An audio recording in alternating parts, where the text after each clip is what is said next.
There are voices you hear once and carry with you forever. Peter Cullen had one of those voices. Deep, measured, carrying the weight of something ancient and honorable. When Hasbro and Marvel launched the original Transformers animated series in 1984, they needed someone who could make a giant alien robot feel like a father figure, a general, and a hero all at once. They found Peter Cullen, and from the moment he spoke those first words as Optimus Prime, something clicked that nobody in the room could have predicted would last 4 decades. Peter Cullen was not a household name, the way movie stars are household names. He was something rarer. He was a voice you recognized before you remembered the man attached to it.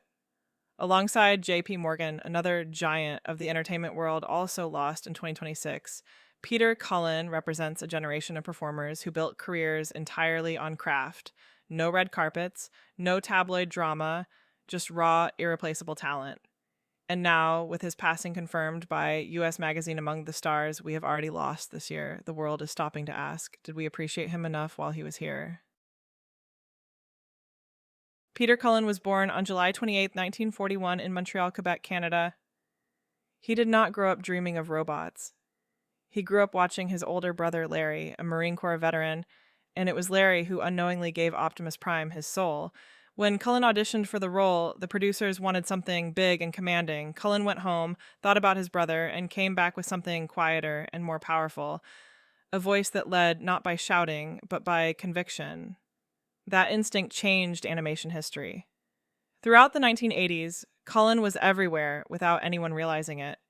He voiced Carr on Knight Rider, Eeyore in The New Adventures of Winnie the Pooh, Corrin in Voltron, and dozens of other characters across the golden era of Saturday morning cartoons.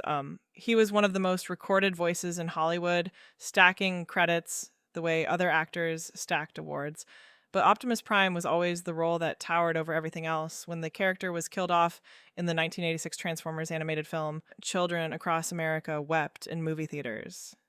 That reaction told the industry everything it needed to know about what Peter Cullen had built.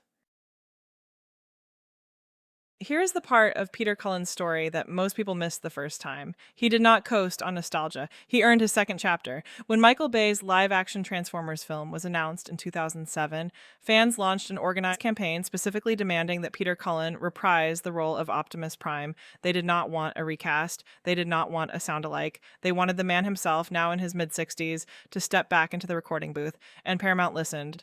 Cullen returned as Optimus Prime for the 2007 blockbuster and every major sequel that followed: Revenge of the Fallen, Dark of the Moon, Age of Extinction, The Last Knight, and beyond.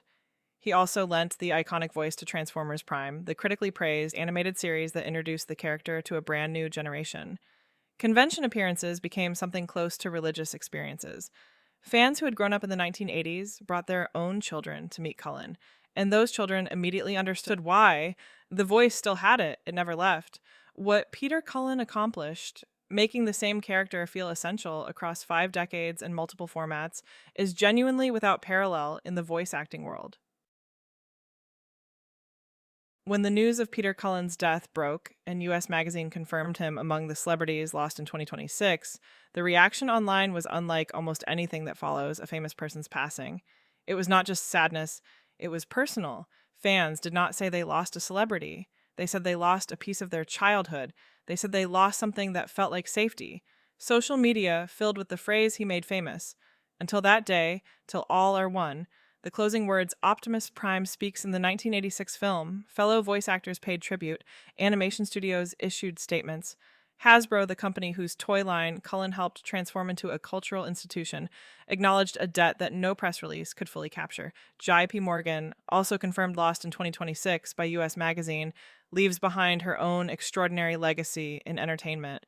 But the grief surrounding Peter Cullen carries a particular texture, because for an entire generation, his voice was not just a performance. It was the sound of heroism itself, the sound of doing the right thing when it cost you everything. That is what Peter Cullen gave the world.